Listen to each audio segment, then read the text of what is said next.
Everybody here is only here because somebody somewhere down the road decided we're going to think not just about ourselves, but about the future. Now it's our turn to leave an America that's built to last. We're back. Republicans may be battling it out for the nomination, but one person seemingly with the wind at his back is President Obama. Here he is in an interview last night with Diane Sawyer of ABC. 9 months, 11 days till Election Day. Are you going to win? Yes. How much do you want it? Badly, because I think the country needs it. Well, he's looking and feeling confident there, just as he was in the State of the Union address earlier this week, and speeches now across the country since then. Can he keep his mo going through November? That's a hot question. Patrick Gaspard served as the White House political director. Now he's with the DNC as executive director. And Ron Reagan is a political commentator and author of My Father at 11. I want to start with Patrick. We haven't had you on for a while. Patrick, tell me about the president. And when you begin what we call in long-distance running, the kick. Has he begun his kick, the part where you really try to put it on? Well, Chris, we have a ways to go, but it's definitely been a good week for our president. While Newt Gingrich has been off orbiting the moon and Mitt Romney's content with just orbiting the truth, Barack Obama's been having an honest conversation with the American people about the kind of economy that we have to build, an economy built on American manufacturing, clean energy, enhancing the skills of all of our workers, and also reinstituting this basic sense of the American value that if you work hard, play by the rules, you're going to get rewarded in this society and have economic security for a time to come. So it's been a good week. You saw the great energetic crowds in Michigan, in Nevada, where the president went out to talk about that's all official. Energy. Hey, Patrick, that's all good. I accept all that. But what about you as a political guy watching this thing? When you're watching these debates the last couple of weeks, what is your feelings about it when you watch the Republican Party? So many right-wingers, so much right-wing rhetoric, so much over the top. What's that going to do to the voter, the independent voter, come next fall? That kind of rhetoric we're getting from, you heard about the moon and all that stuff. How does that affect the independent voter?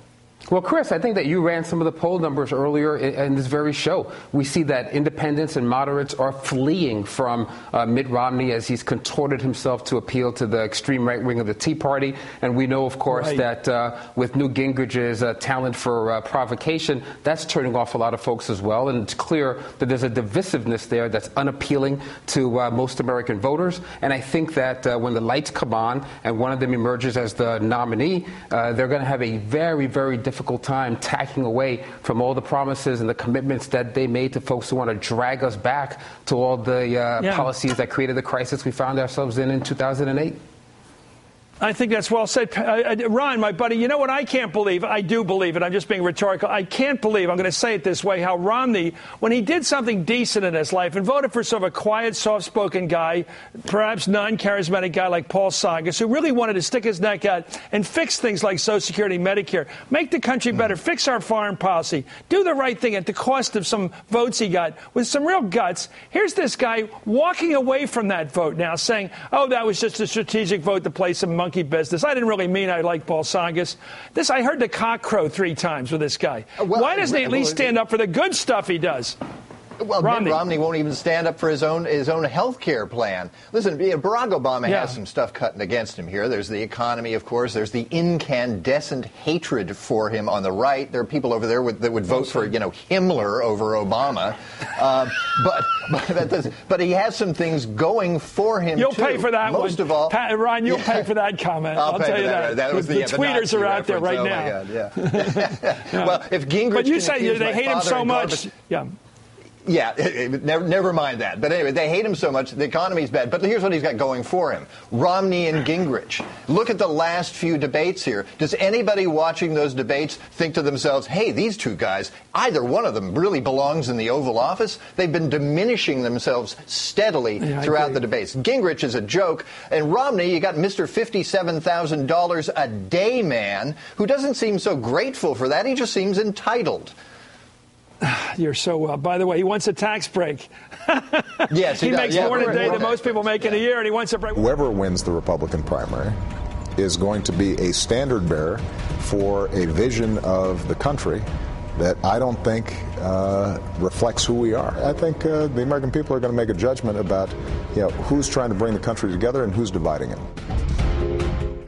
Let me go back to Ron Reagan on that. You know, I think these candidates, especially the president, are so well advised to do that kind of quiet interview rather than just the pounding of the lectern. You know, it comes across so well there, doesn't he?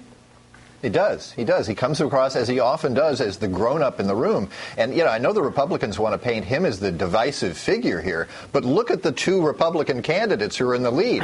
What could be more divisive than that? Well, Chris... I know. Patrick, the fact that Newt's been able to survive, let me ask you, I want to give you an opportunity. I'll tee this up for you, if you will. The fact that Newt Gingrich has done so well, he may be out of this in 2 or 3 weeks, but he's in it for at least a while now. The fact that he can sell as a front runner with the Republican electorate tells you how angry they are, how over the top they are in their had anger to the point they can't think right. Newt can't possibly be president, can he? I mean, by any standard. Well, clearly, I expect that Barack Obama is going to continue to be president after the November election. But let's be real with one another here, Chris. The fact that Newt Gingrich, Rick Santorum, before that Michelle Bachmann, Herman Cain, the fact that they were viable contenders for the nomination is really basically an indictment by the conservative branch of that party of Mitt Romney. He just has an authenticity gap, and folks on that side realize that not only is he disavowing what he did in Massachusetts on health care, he hasn't been truthful and transparent about his taxes, hasn't been truthful on his record on a woman's right to choose, has been all over the place and extreme on immigration and DREAM Act. So I think there's an authenticity gap there that's making it difficult for Mitt Romney to close the deal with Republicans. Well, Ron, I think the big fear of the president, I don't think people believe he's a right-winger. The one thing saving Romney is people think he's BSing us. He really is a centrist. Well, Chris, that may save him in the general election. If I could just go back to your question to Ron about how the president looked in that interview last night, he looked thoughtful because he is thoughtful. He's a serious person. He cares passionately about this country, and he wants to do the right thing for all Americans. But we got plenty of time for you to say that between now and November. Patrick, please come back. Patrick Gaspard of the DNC, Ron Reagan, my buddy.